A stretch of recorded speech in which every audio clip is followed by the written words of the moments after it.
ti Davao. Baklayon na mo. Davao na. Ah, dia babaw. Tungtung ka ng babaw niya, Davao Occidental naman. Wala pa ka tudra ba? Boundary naman dia. Pagkato ko na sa Tara, mga. Marindino Kanang to, parola, Davao Occidental naman na. Oh, Pero kanang sa ano ba? lipot ka diri Davao. Akapi sa driver na gatas dira oh. Claro. Mas layo agyo sa kuan rin. Ah. Kung diri ka moagi pa jinsan tuyok, mas dool diri oh. Agi kang kaburan. Oh. Dool lang kaburan lagi yon. Ay Davao kasi diri ka jinsan. Ito lang alusot no. Oh. Ang isa ra pa di bantayan nimo dito na sa Santa Maria ang Ito mo daw kayo. adi oy. Mas stricto diri sa Basta jinsan kompleto lang ka no. Oh. Gusto lisensya, kita aja. Bisa pang pinilas ka. Tingala ko nakasulod bang ko. Pag ko puno, gusto ko mo try direct ko pa. Pero Davao na may magikan. Dagko Dari mo may lapos. Try doon ako na. Dako ang motor di ko. Ah, ay gamay. Katong gagawin ba? Gusto ko kay ano ba? Pangoy idibi. Una akong paborito. 160. 160 ro yan. Oo, Kay lang ito. Yato. KLX? Dili idibi. DP. Sa Honda. edit nang Tong dako barang kang dako kay lubot pa kanang. Oh, Ang kasagaran kita ko. so Wala na, gina wala ko na. tagare ko mo yung sayo niya no. Matry kung anak ba kung kuan ba nako, matukod ba nako. Tukod mo dito mo. Iso na to sa gahog-gahog. Hindi mo nakatukod tong gahog. Nara to sa highway. Parang kay kuato kay pang long ride ba. Ito na basta tong AWR. dakog lubot. Oh, dako. Ah, okay, basta dakog lubot. Kanang CRF kita na sa Wala na. Sakit na. Pilahon pa nang sarap bubudanan kato lapad jud. Lapad to Kato siya. nindot to siya pang long ride. Idibi. Oh, mo kay pang long ride. Aka na 160. CRF. Oh, di gipon Sige niya yung sa bisyong katong- pani. Kita katong sheriff. Katong sheriff Pedro. Maana man gud imong TLO. Wala din yung baligya. Kanang tikaw ka. Yan to, to fight nga inday god. Oh, ya to, palit-palit na. Dapat i-fight ni Tinday. Hmm. Pila yung palit? Tablig ya 100. 100, yung ginuwagan niya sa sinta. Kato iyang podcast dito. Yang DP. Oh, 60 ganito. Dali mahal na 60 good. Katapos yung WR. Ay, baligya dira sa Davao 99,000 lang pero 150. Apa? DP Hala. 150. Uy, nagbaoy na. Pangit karaan to. Mm. Walay porma, dili pero dili kay pormado. Kana ang pormado. Si 160. Pwede ko na rin. Ang una kay kuana oy. Bagulol. Murag bagulol. Sunod, pagpalit kag motor mo kuha ka kato ng badya na kato pang Ito gani, badyari ba? Katong kuwan ba? Pulsar. Aka na pwede pang tricycle. Dili, oh, dili ito pa. isoy kayo. Purma, pampura-purma kaya po. Porma ano, big bike di ba? Oh, big bike. Pero 125, Oh, 150. barato na po to. Mm. 3-4 ang bulan. Badya. Barato mo ng badya. Ah, wali kuha lagi dito. Hinuktok mo dito. Uli na. Uli ko to. Wali kuha. Nagunsa lang da ito. Sumasul. Nakakuha, Wen? Ah, wala lagi. Bahin niyo ako. Kita na ka Oh, EDB. Ah. Kita na ka sa pulsar na yan? Kita na din mo lang? Oy, una na ako kita ng ulo. Suya ni bad. Dili di ko mo sa bad sa class game na. Di ko palo. Ate, pagkuha ko ng badyar ako, mga pila ka bulan. Kita. Ala yun, ang forma sa badya ron ng parang kato eh. 125 gani. 125, 125 to ba? 125 akong 125, pulsar. 3-4 ang bulan to. Pulsar badya, 125. Mulo kaya mo ni yun. kaya uy. Kaya na, oy. Kaya uy. Atong supremo na ko sa paano dito sa una. 3-4 po to. Moto nindo kay pabukid. Sa supremo. Wala tayo nagundang mi dati. Okay ra. Tubang ko lili ko gina binugol ulan din eh. Ano uy. Okay ra. Pila Ay kaning dire dili madunggan pero dili sa dako madunggan. Mga kuan ang gabi ang Tula City. Drive dito.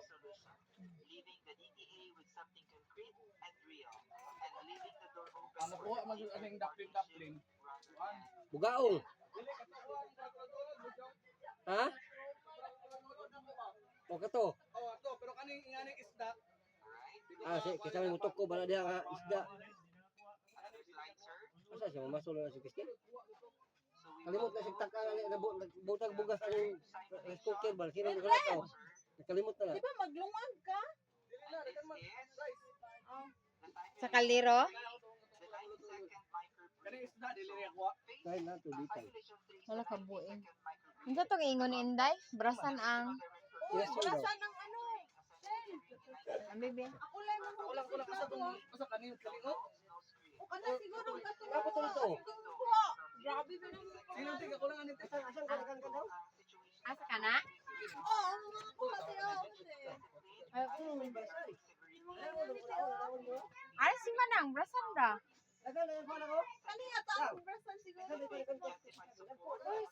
ngipon oy.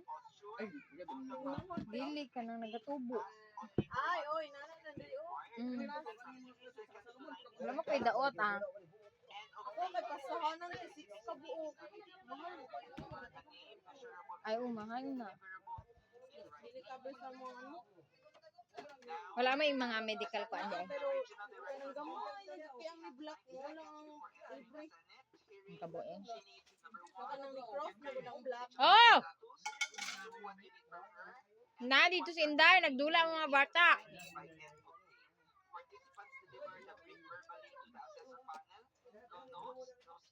Tingnan si Mami nag-isabuan.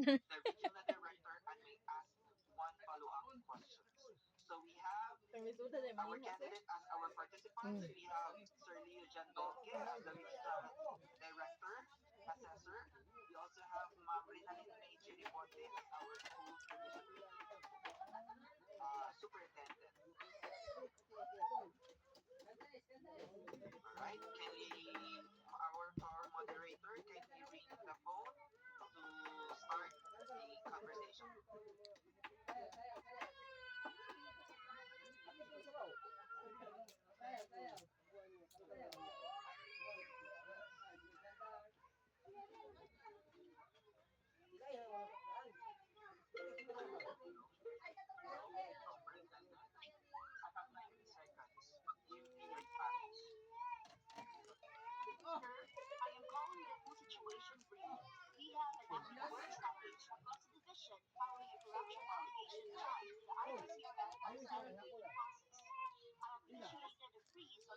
Dugdog ko na di ay.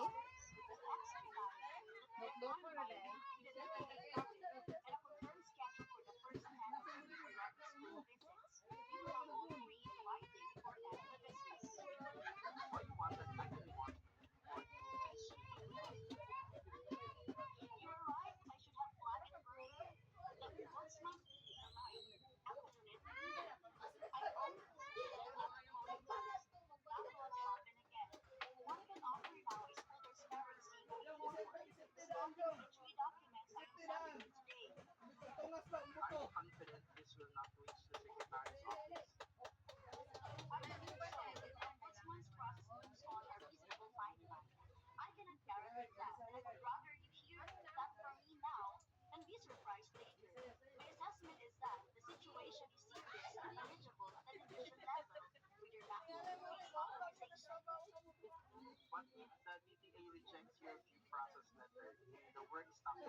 Ha? Pagkaon, day! To the original director, no script, no notes, no room for rambling, and executed it with precision across all three required components.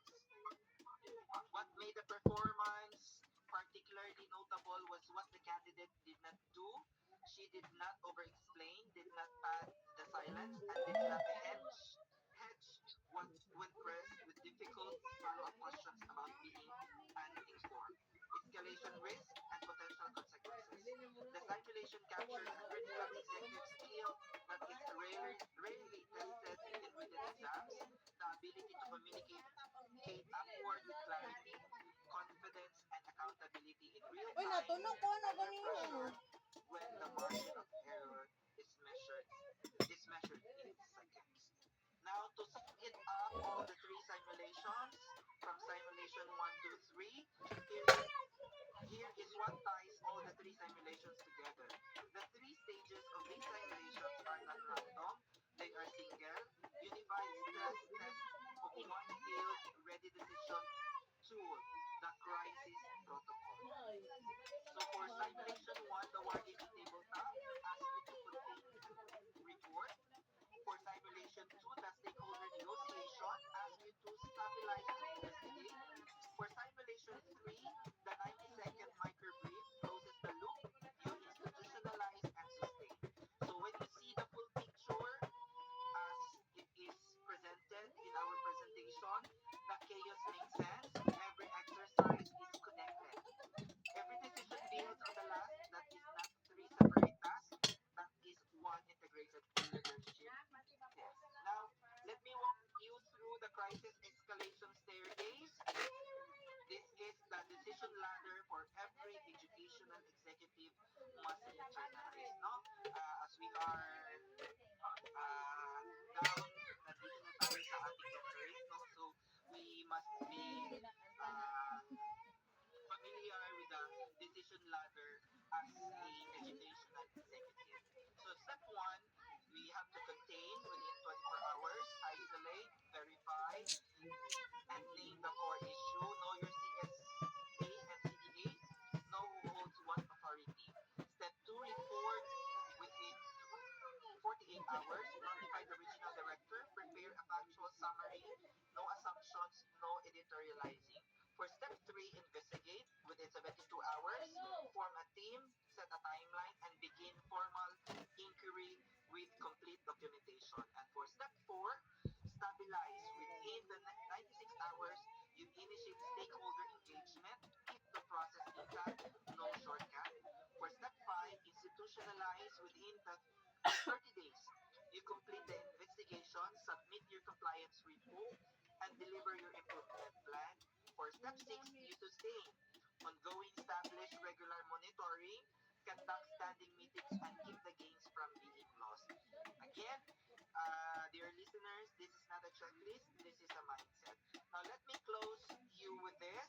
The ultimate objective of phase two, the assessment center, is not to see if we can manage a crisis. It is to see if we can convert a crisis into a system improvement, close the loophole, not just the case. If the leader can react, the best leaders redesign the system so the same crisis cannot happen again. So that is the standard. That is what we are measuring today. Thank you so much. And that ends my participation for phase two. Thank you so much, Sir Louis. And we are proud to present